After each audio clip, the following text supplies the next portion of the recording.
Hello there, FFTCG community. I'm Judge Jared, and you're watching episode 21 of Rules Roundup. That's right, Rules Roundup is now 21, which means two things. First, it can now legally drink in the US, and second, it got a makeover. Look at that. We got a different presentation going on here. Because after doing 20 episodes of this, I definitely had some ideas on ways that I can improve both the visual delivery of the information that I'm giving you guys and also things that just would kind of look better and be more organized from my perspective on putting things together. So this seemed like the perfect time to implement that sort of refresh here coming off of episode 20 and kind of the end of that cycle of 10 episodes. And so here we are. Hopefully this will kind of improve things as far as just the overall visual look and being able to kind of tell what I'm talking about. But if you have any thoughts about it, positive or negative, you can go ahead and let me know. You can comment on this, what you think about the new look, and if Rules Roundup is looking like it's a good makeover there, like it's ready to go at 21 here. So as always, Rules Roundup is about me taking questions from the unofficial global FFTCG Discord server and answering them for you. And now you can actually see what server we're talking about right here. Yeah, this one. If you're not in there already, this is the unofficial FFTCG global server. And then further over to the right there is a invite link. So if you're not in there already, you can go ahead and grab that invite link and join us in the server, and then you'll be able to ask questions in that in the Ask Rulings channel as well, or just see the other questions that get asked. And then you can, if you ask questions in there, you're probably going to see them pop up on here eventually.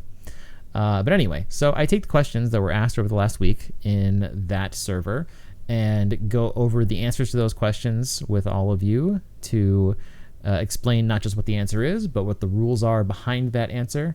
And give you a chance to also kind of test your own knowledge on both the answers and your ability to explain said answers. And if you fully understand the reasons behind it and more than just what the answer is. So that's the purpose of what we're here for. And we may have a new look, but we're still doing the same thing. We're still tackling rules questions. And so I think we're ready to go. Let's do it. Let's start off with our first question this week, which is about Adelard and Curilla. Question is, does Opus 17 Adelard's effect supersede Curilla's damage effect? All right, now the question here is, if we look at Curilla first, she does have that field ability at the top of her game text, which says, if a job knight forward other than Curilla you control is dealt damage less than its power, the damage becomes 0 instead. Okay, so we have a field ability that creates a replacement effect whenever another knight you control takes damage that's less than its power. The replacement effect makes it 0. Then at the top of Adelard's game text, we have a different field ability that says the damage dealt by your abilities to forwards opponent controls cannot be reduced. So we have these two field abilities that are kind of in opposition to each other.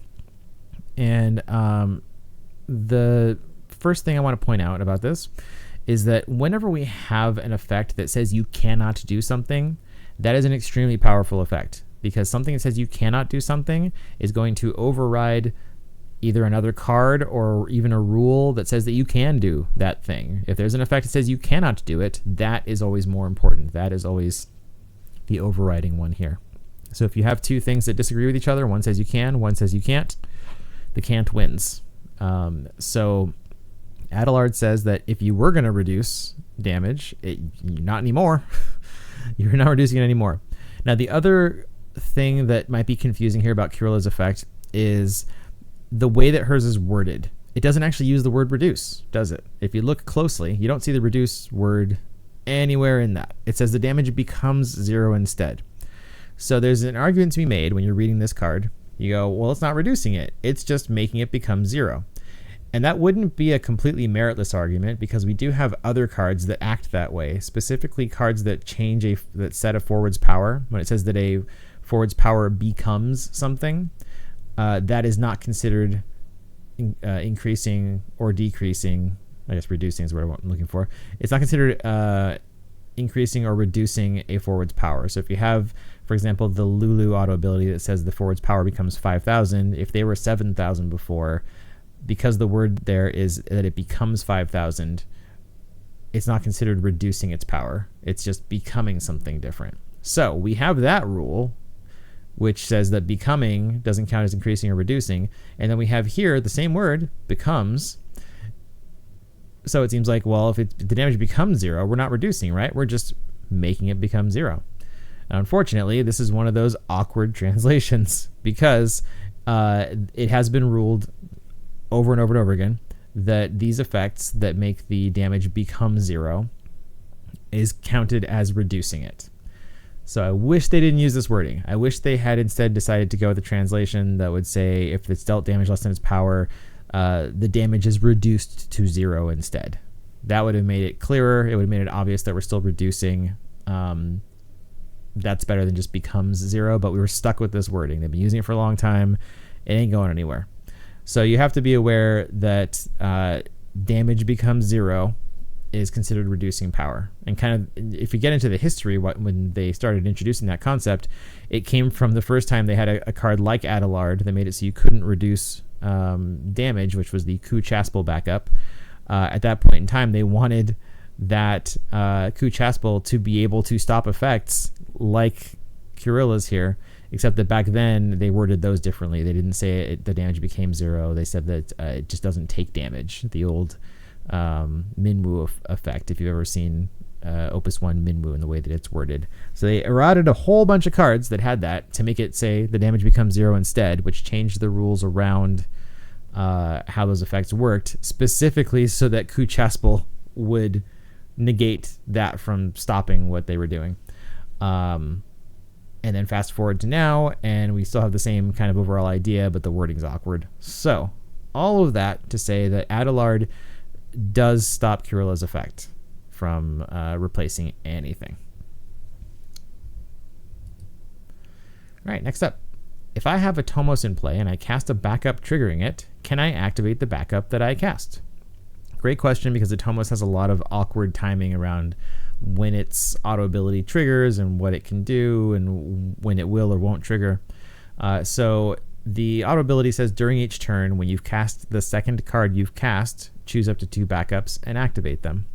So in this scenario, they're saying that they have cast a backup as their second card. They already have Atomos on the field, and they want to know if it's going to be possible for Atomos to activate the backup that they just cast. So as a reminder, with auto abilities, we have essentially 4 different steps to resolving an auto ability. The first is that it triggers. The second is that it goes on the stack. The third is that you select actions and choose targets and all that fun stuff when you're putting it on the stack. And the fourth is that it resolves eventually when players pass priority without doing anything, right? So it's when it triggers, when it gets put on the stack, when we make our choices, and when it resolves. So you'll notice in there the making the choices, including the targets, that was the third thing. So when you cast your backup in this situation, as soon as you cast it, the auto ability triggers immediately, right? That's our step 1. But it's not on the stack yet. It's just chilling. It's waiting for the active player to gain priority in order to be put on the stack. So we've already cast the backup. It's on the field at this point, and all we did was trigger. Assuming that backup didn't trigger anything else, now we go on to our step 2 of this, which is that the active player gains priority, and then the auto ability gets put onto the stack. That's our step 2. And then step 3 is that when we're putting it on the stack, we have to make any choices that it requires us to make, which here includes choosing 2 backups, or up to 2 backups. So at the point that we're doing this choosing the backups, we're well past when that backup entered the field. It's already way on the field for quite a bit here. So it is an eligible target for this effect. So you choose it, and then presumably up to another backup. And then step 4, if nothing else happens, nobody takes any actions, it resolves, it will activate the backup. So the main thing here about the timing is the fact that you're not required to choose the target at the point where it triggers, right? And yeah, I'll just leave it at that. I could go a little more deeper, but I'm not going to. So yeah, you don't have to choose the targets until it's being put on the stack, and that process doesn't happen until after we've finished casting the backup and it's on the field and it's doing its thing.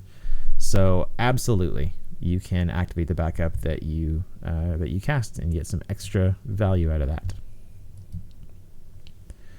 Next up, the question is, does Paul activate for each point of damage he does, or for each instance of damaging the opponent?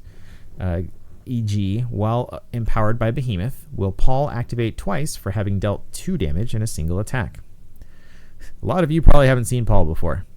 I have a friend who has been obsessed with Paul since Paul was released, and is just always trying to make Paul work. And maybe you do as well, but a lot of people probably are not familiar with Paul. So Paul has an auto ability that says when Paul deals damage to your opponent puts the top 5 cards of his or her deck into the break zone.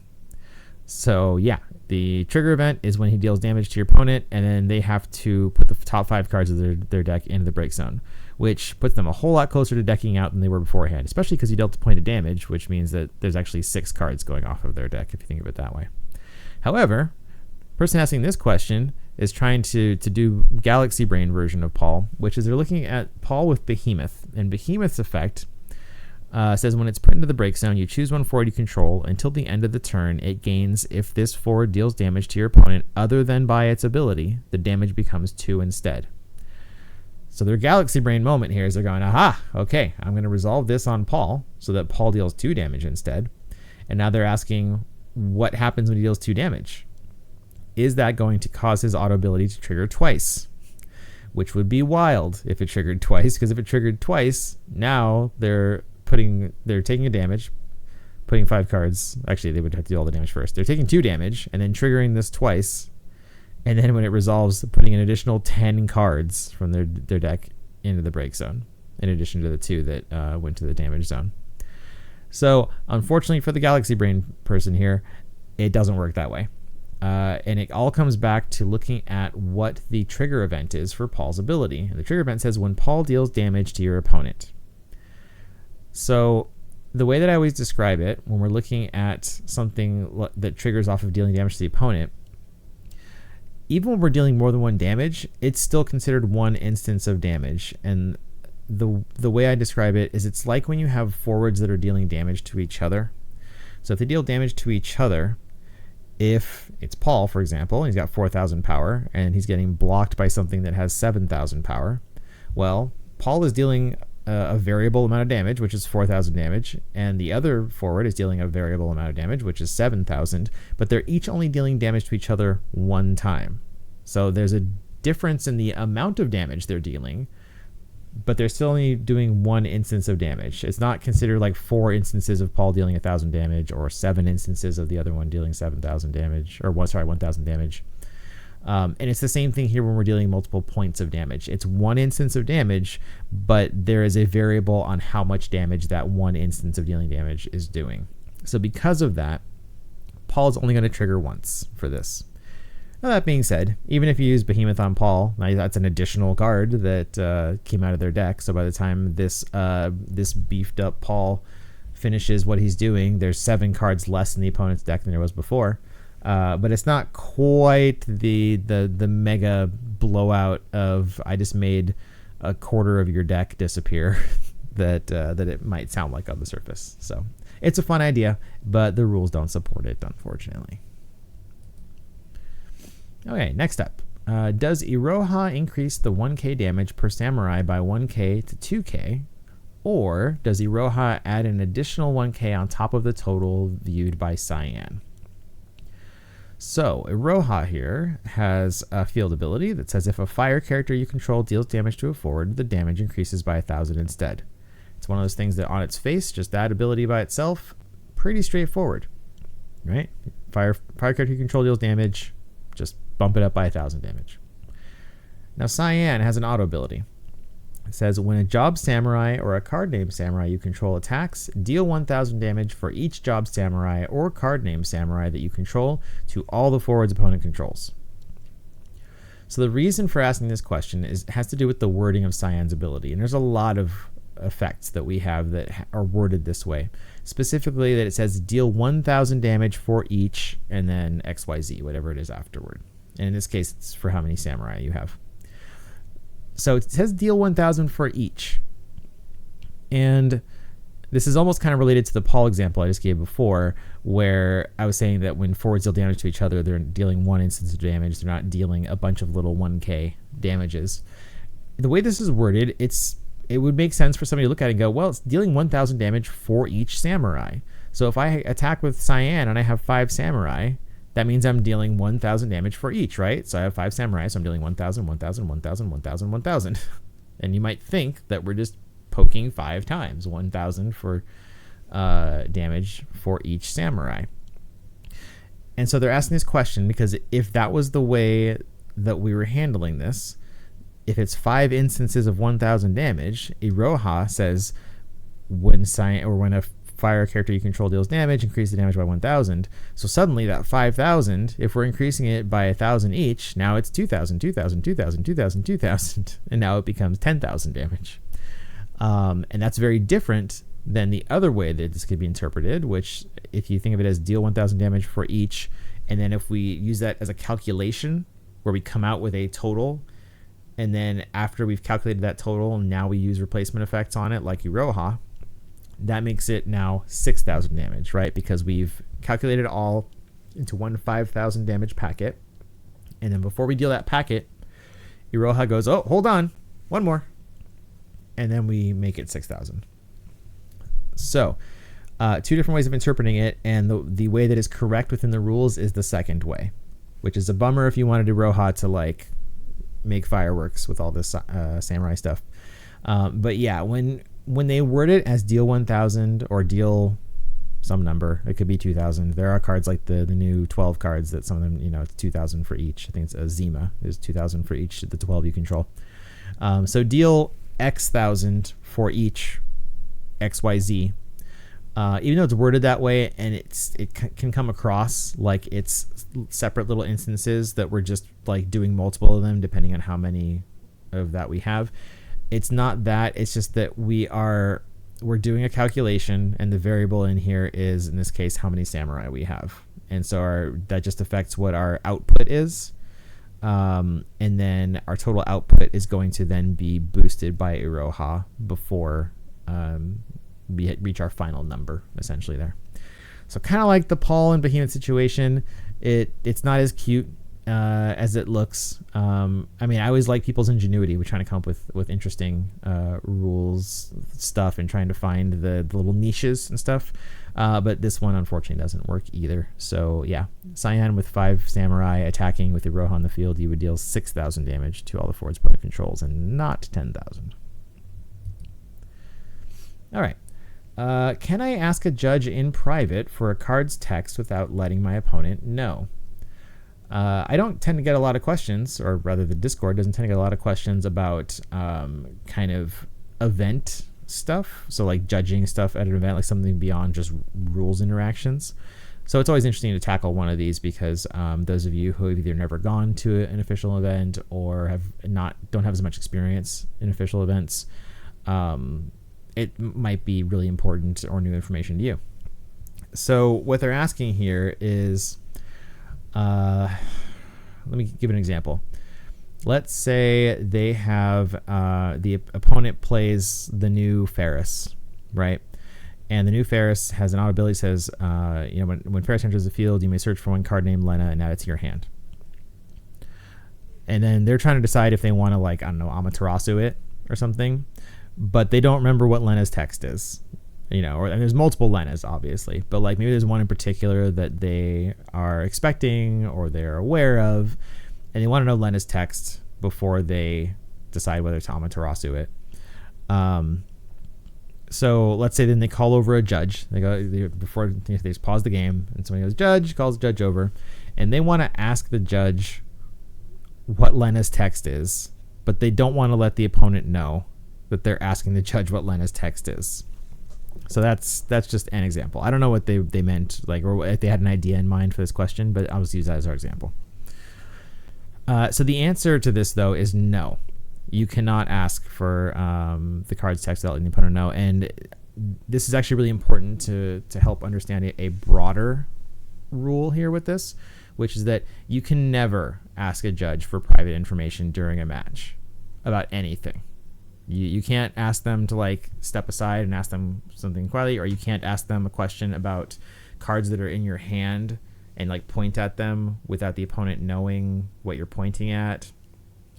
Anytime you ask a judge a question, they need to be answering in a way that both players have all the information about what's being asked and whatever the answer is. So they're providing information not to a player, but to the whole table, to all players involved at the table, which basically comes down to the fact that a judge can't coach you, right? They're there to kind of explain things that need to be explained, but it needs to be in a way that is fair to both players. So you can't be asking a judge for one-sided information. So yeah, just in general, keep that in mind. Anytime you're asking a judge something, whether it's card text, whether it's about how something works, whatever, they're going to give the same information to both players at the table, and they will only do so if all the information that's being discussed is public information. That's just a blanket thing that's going to happen there, or at least that's how they should be handling things. So yeah, just be aware of that there's no such thing as like a private conversation with a judge during a match. After the match, you want to ask questions, knock yourself out. But during a match, they're not talking to just you, they're talking to the whole table. It's a group discussion there. All right, if I have an ability that states destroy a forward of 4 or less, can I target a character that has primed? Like Clive into Ifrit, can I target Clive? So if we had something like the new Sarah's effect that says choose a forward of cost 4 or less and break it, they're asking here, they're saying, okay, well, we had Clive out, and then we primed Clive into Ifrit, and so Ifrit's now sitting on top of the Clive there.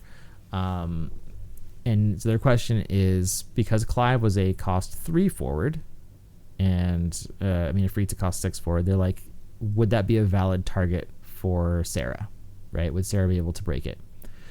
And the important thing here to remember about priming is that when a character primes, every stat on it, every bit of game text, except for its card name, gets replaced with whatever the card is that's put on top of it, whatever you've primed into.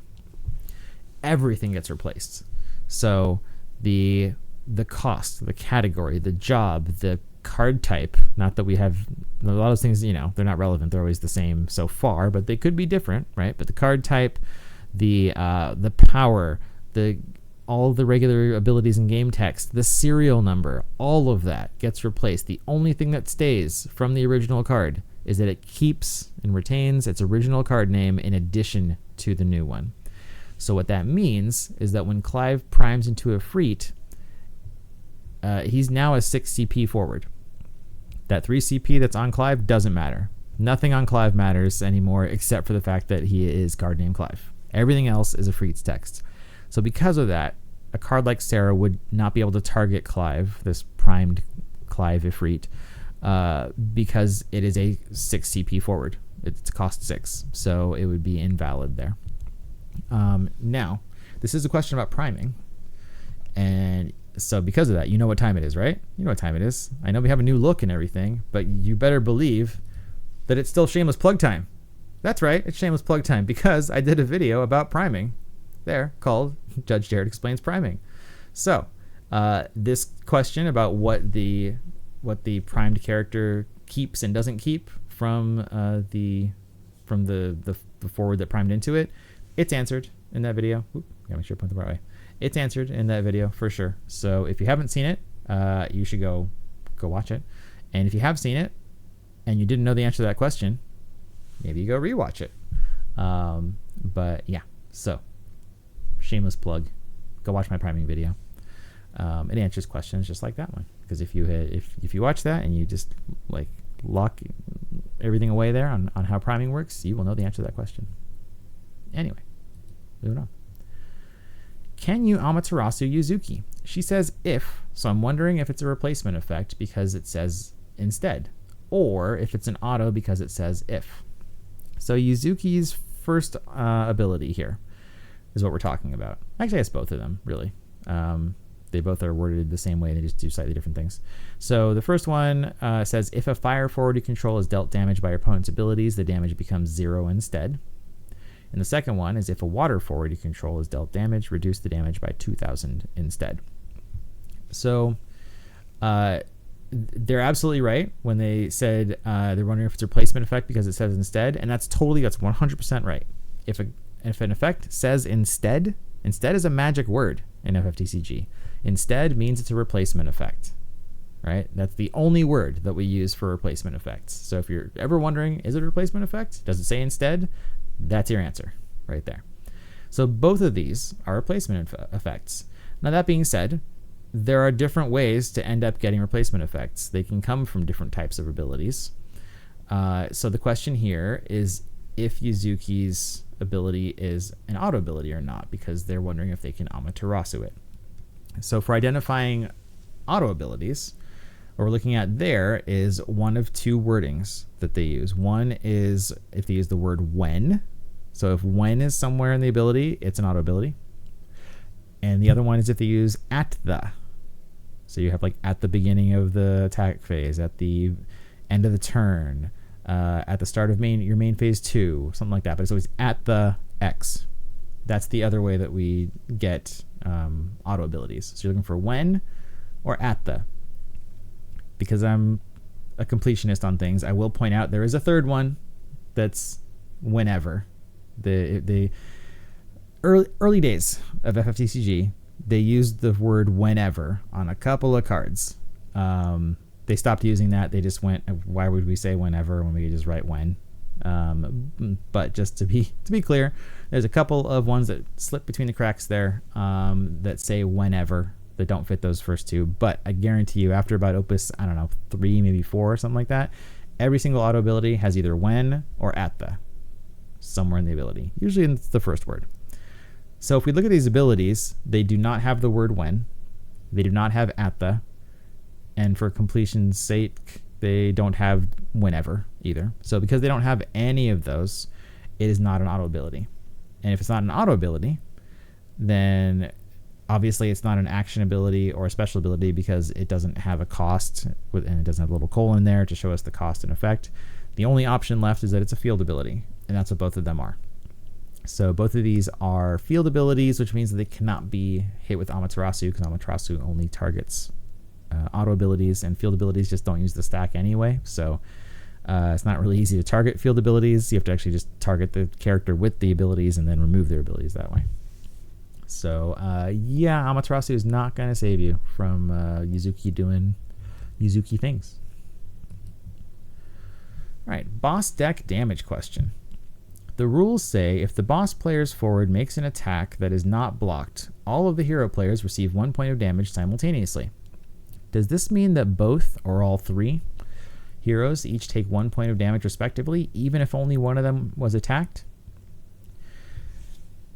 This is the first time in 21 episodes and more than 200 questions that I've ever gotten a boss deck question. So that's fun. And it's been a hot minute since they released a boss deck product. So you might not even be familiar with what boss deck is. So just a quick bird's eye view of boss deck. Boss deck there's 2 products that Square has released so far that do the boss deck format. One of them was boss deck Chaos. The second one was boss deck Sephiroth. And this is it's a deck that was released to play an alternate format of the game where everybody's playing standard essentially, but you have asymmetrical gameplay here where one player plays as the boss and then they play against either 2 or 3 other players simultaneously who are the heroes. It's usually 3, but if you don't have enough people, it might be 1 versus 2.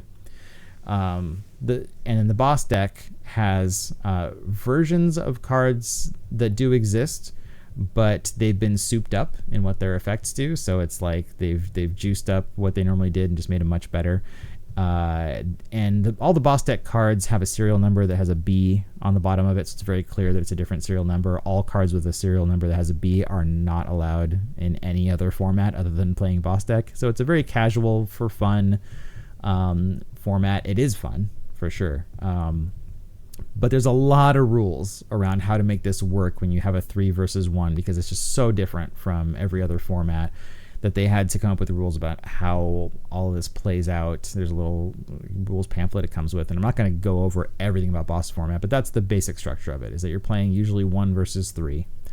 And so they're asking the question here about taking damage. And the thing is that when the boss player is attacking, they're not attacking a player specifically. They're not picking, I'm attacking you, or I'm attacking you, or I'm attacking you. They just attack in general. And when they attack, any player that has a forward can choose to have their forward block the attack. But if the attack does not get blocked, it deals damage to all 3 players. Because again, they're not attacking one specific player. They're just doing an attack. And as a result, if the damage gets through, it gets through on all 3 players. It's just the structure of how a boss deck works there. So that's the answer to the question here. Is that you want to ignore the concept of the only one player is attacked, because that's not how it works. But yeah, if the boss player attacks and the forward is not blocked, then it is going to deal damage to all 3 players, which would usually be 1 damage. But if something was increasing the damage, then it would be the same amount of damage to all 3 players, or both players if there's 2. So yeah, boss deck question. All right, here we've got amnesia on field abilities that give other guys abilities. Do they regain it after being blanked, or do we have to replay the card? E.g. Sonon on a blanked Yuffie. So the situation here is pretend we've got Sonon and Yuffie on the field, and Sonon has this field ability that says if you control a card named Yuffie, Sonon and the card named Yuffie you control gain haste. All right, again, it's pretty easy to understand the basic concept of how this ability works. They're both on the field, so that means they both have gained haste. Now, Sonon's ability is a field ability, and like I mentioned earlier in the video, field abilities they're just constantly being applied, and so they don't use the stack, and so they're constantly being applied. And in this case, because there's a requirement for his, which is controlling a card named Yuffie, it's constantly checking whether or not you have Yuffie, and the moment you control Yuffie, they both have haste, and the moment you don't control Yuffie, they both don't have haste. Well, especially not Yuffie, because you don't control her. So it's constantly being applied. So this can cause some tricky rules stuff. It's not really actually tricky, but it's to understand it. It's tricky is what I'm trying to say. When it comes to characters losing their abilities, right? Because, for example, if somebody casts Cuchulainn on Yuffie, well, Yuffie has haste, right? And haste is an ability, but the source of that haste is Sonon, from a field ability that's constantly being applied. So it's easy to think, okay, well, Yuffie has haste. The Cuchulainn resolves, she loses all her abilities, but Sonon's ability is constantly being applied. So if it's constantly being applied, doesn't it constantly just give haste right back to Yuffie, right? Isn't it just like kind of constantly beaming haste to Yuffie? So she loses it for a second, but then she gets it back again because it's just constantly doing this. And that's not how it works, though. So I've talked before about timestamps. And timestamps are basically when the game keeping track of when certain effects or when certain cards or things happened, right? So just the order of events, essentially, a timeline of what happened in the game. So, for example, we'll have the timestamp of when Yuffie entered the field, or Sonon, I guess. But let's pretend we had Sonon first. So Sonon was on the field first, and then when Yuffie entered the field, that's when our timestamp is of Sonon's effect turning on, as it were, and giving them haste. So there's a timestamp there of when Yuffie entered the field. Then we have Cuchulainn that removes Yuffie's abilities. And the Cuchulainn has a later timestamp. It happened at a later point in time than when Yuffie entered the field and gained that haste. So it has the later timestamp, and so it's going to take precedence. The ongoing effect here essentially takes precedence. And so she loses the ability, right? We've essentially blocked the abilities that she was gaining from before that timestamp. So to get back to the question at hand here, they said, do you regain it after it being blanked? No, you don't regain it immediately. And it says, do you have to replay the card? And And yeah, you essentially would have to. So for example, let's say it's the same turn, so Yuffie's still got the Cullen on her that removed all her abilities. If Sonon like returned to your hand and then you cast it again, well, Sonon enters the field, and then now you have a new timestamp, right? Because the new timestamp is that this ability turned on when Sonon entered the field. So we had the original one that went away, and we had the Cucullin, which was a later timestamp, removed Yuffie's abilities, and now we have a later timestamp again of Sonon entering the field, and this field ability giving haste, which means that that would now have the precedence, and it would give haste back to Yuffie. She still would have lost her other abilities, but now she would have a haste from Sonon in the same way, the same exact way that if you didn't control Sonon this entire time and you just had Yuffie out and then she got Cucullined, and then after that you played Sonon, she would gain the haste. It's the same concept there. So yeah, that's how it works when we have the source of another ability. It's a field ability giving something, but then that character loses abilities. The timestamp thing comes into play there. So hopefully that made sense. I know timestamps can be a little bit challenging. And speaking of challenging, it's been a while since I've had something like super complicated, but you know that when I have like a super complicated question, I like to save it for last. And whoo boy, did I save a super complicated question for last today in our final question here. We're going to talk about Omega.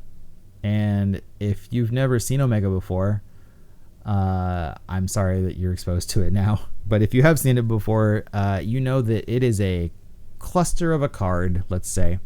It's got 7 lines of text, and you know it's serious business when we get to smaller font text, right? You can just compare the Omega there to the Sephiroth next to it, and you see that font on Omega, it's a smaller font because they couldn't fit everything in at the bigger font to make all this fit onto the card.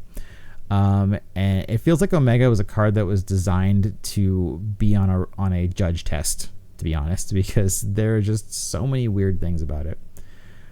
So before I even get to the question, and there's actually multiple questions, spoiler alert. Before I even get to the question, let's just talk about what these cards do. And then once we're on the same page there on how these cards work, then we'll talk about what the question is.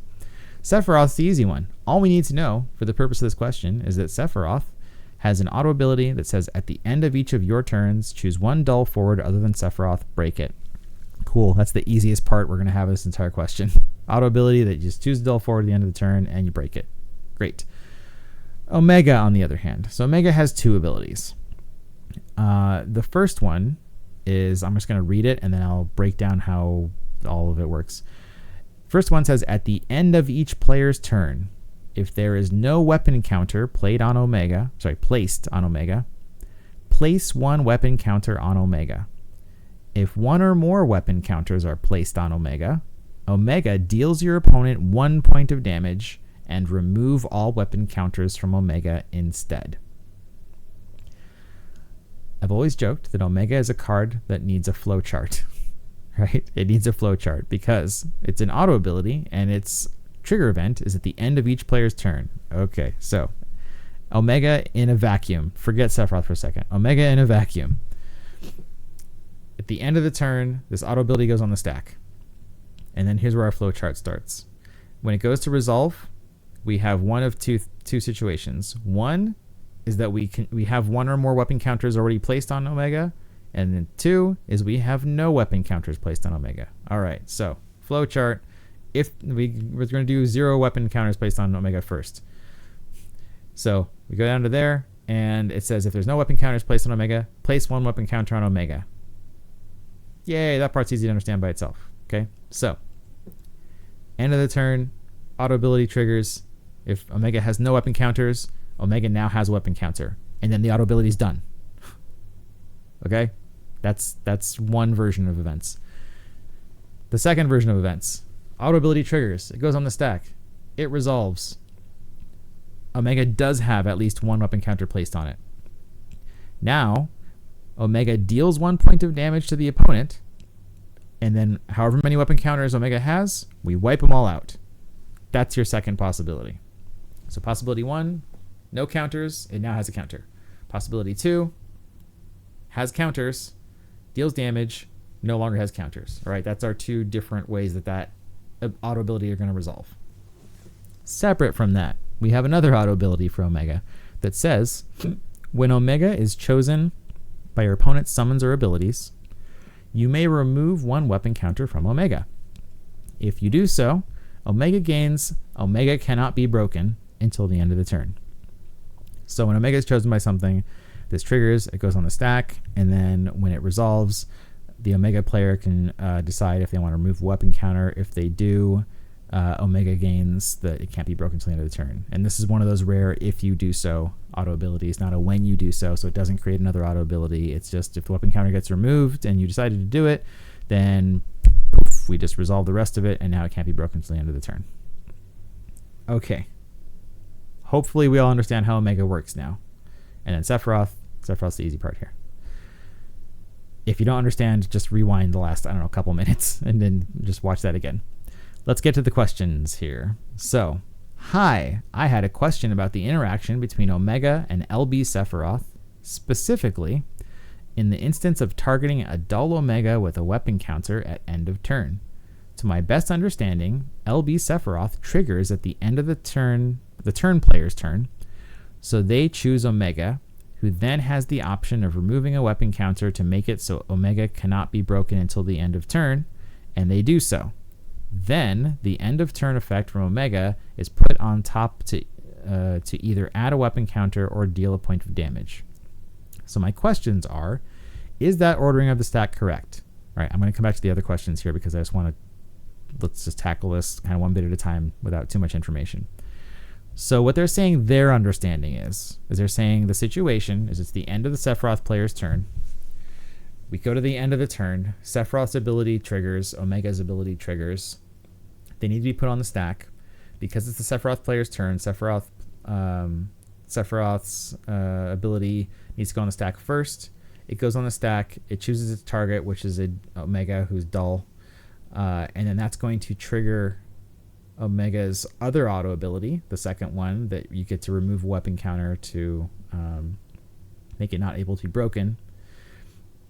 And their interpretation is they're saying, oh, well, that Omega auto was already waiting to be placed on the stack. So after Sephiroth's goes on the stack, the Omega one goes on the stack. And then now we have the one that triggered from being chosen, and then that goes on the stack. So they're assuming that it's going to be resolved as the weapon counter first, then the end of turn Omega second, and then the Sephiroth last. So their first question was, is that ordering of that stack correct? And the answer is no, provisionally. It could get stacked that way, but it doesn't have to get stacked that way. The reason why is because it is true that the Sephiroth, in any situation, the Sephiroth's going to be the first one to go on the stack, because when you have multiple auto abilities waiting to be put on the stack, then when the active player, the player's turn it is, when they gain priority, they put all of their auto abilities onto the stack first in whatever order they wish. And then after that, the non-active player, the opponent, puts all of their auto abilities on the stack in whatever order they wish. So the reason why this is not necessarily correct is because Sephiroth will go on first. Sephiroth will choose the target first. But then, because Sephiroth's choosing triggered Omega's second ability, when it comes to the non-active player's turn to put their abilities on the stack, there's two of them now. There's the one that triggered at the end of the turn, and there's the one that triggered from being chosen. And they have to put both those auto abilities on the stack. And so now they get to choose the order that they want to put them in. So if they want to, they can put the at the end of the turn one on the stack first, and then the weapon counter, the one to make it so it can't be broken. They can do it that way. But they do have the option, they can stack it the other way around. They can make it Sephiroth on the bottom. They can make it the when chosen in the middle, and then they can put the end of the turn one on top. I think for the purpose of this question, they're assuming that when this happened, that Omega did not already have a weapon counter on it, just for clarity here. So, so they're assuming that Omega had no weapon counters when this whole process began. So, for the question of, is the ordering of the stack correct? Not necessarily. It doesn't have to be stacked that way. The Omega player can choose which order they want to do it in, which they very well very well may. Yeah, that's what I'm trying to say. They very well may want to do it the way that was described first if they had a weapon counter already, right? So it would, the order of it would definitely depend on if they already had a counter or not. All right, second question. Does Omega pay the weapon counter on trigger or on resolution? This is one of those that's a general question for anything going on the stack, right? So it's not just for Omega or just for auto abilities, but you always want to remember that when we're putting something on the stack, there are only 4 things that happen when it's being put on the stack. There is selecting from multiple actions, there is choosing targets, there is assigning different effects to different targets if they do have different effects, and there's assigning values. So like if there's different amount of damage being dealt to different forwards, you're assigning them then, or if there's just other different things being assigned, that's happening when it's being put on the stack.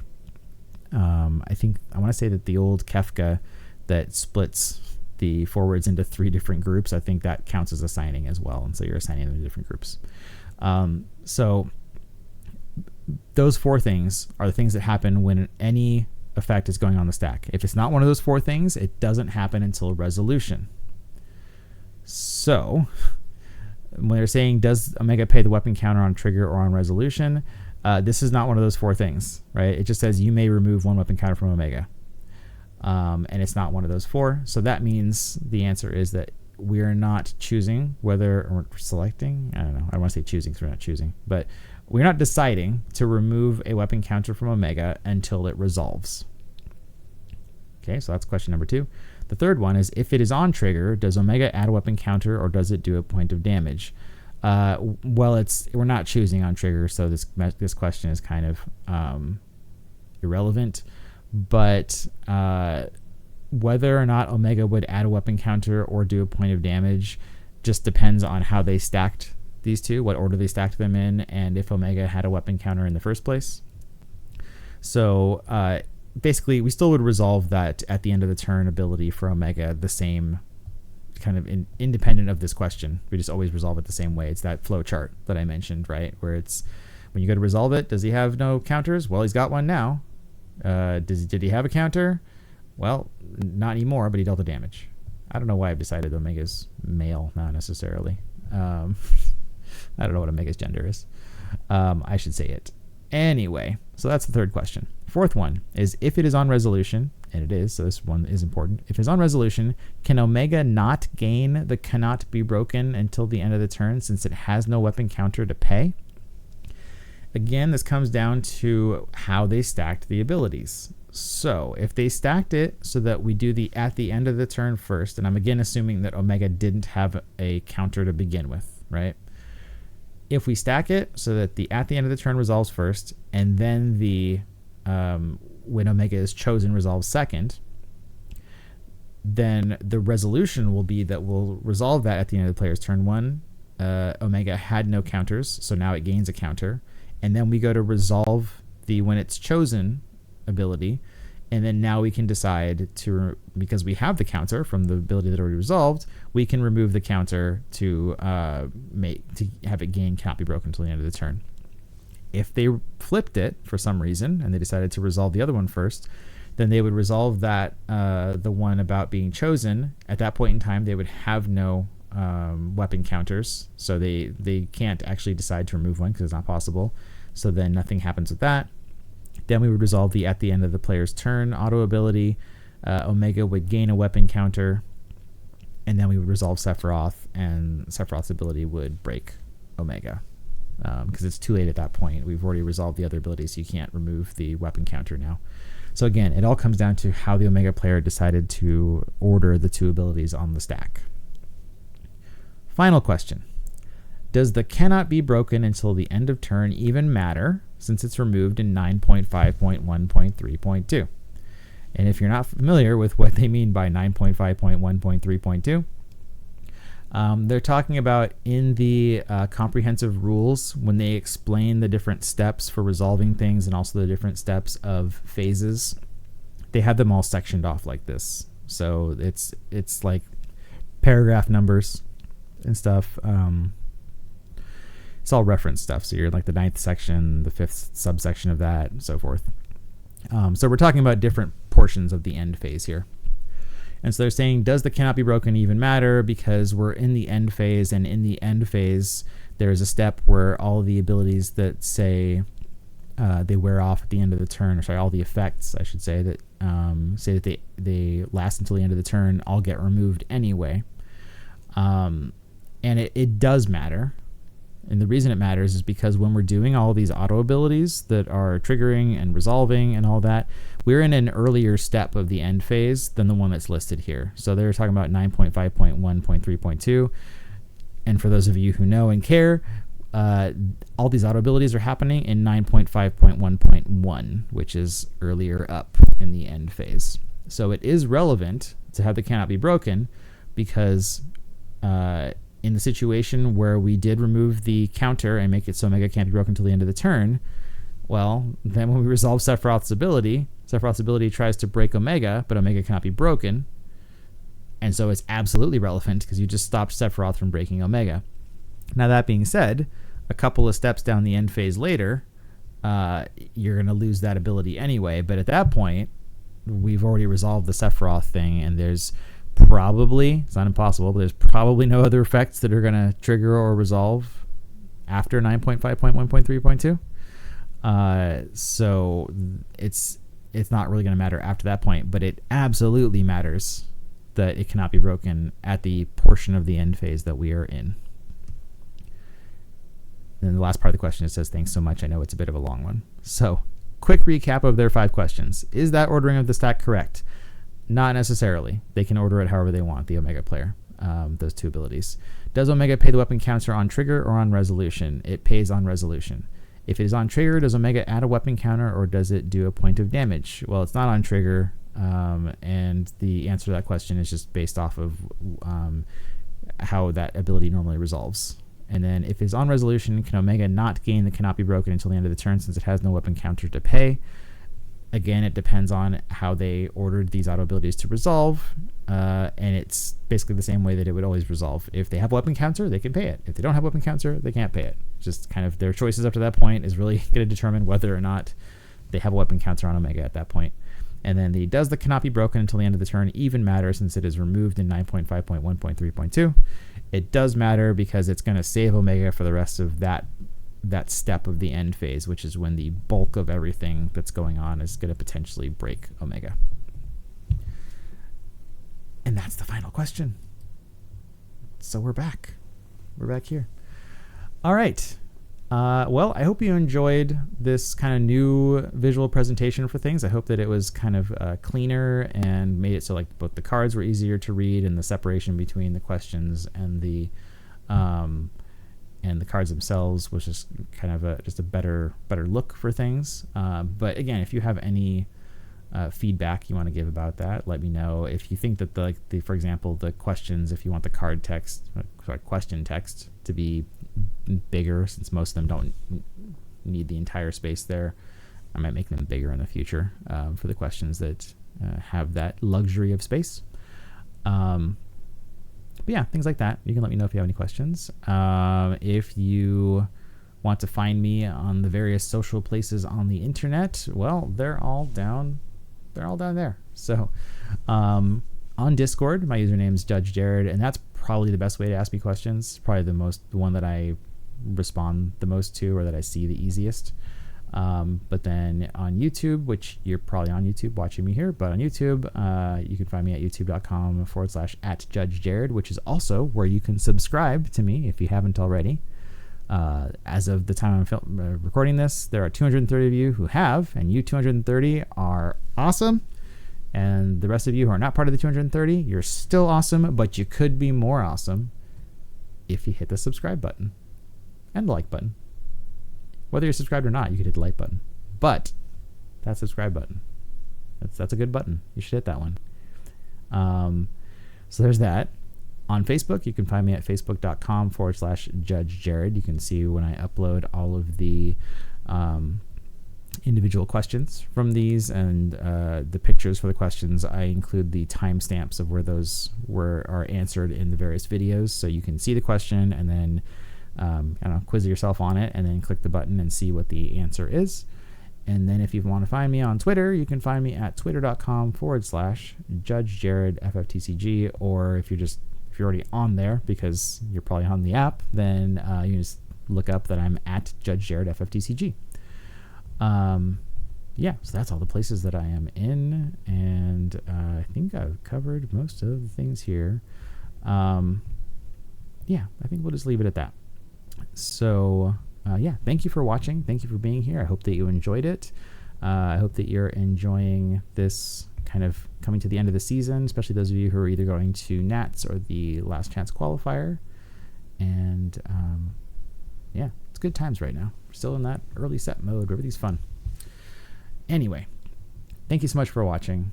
I'm Judge Jared, and until next time, court is adjourned.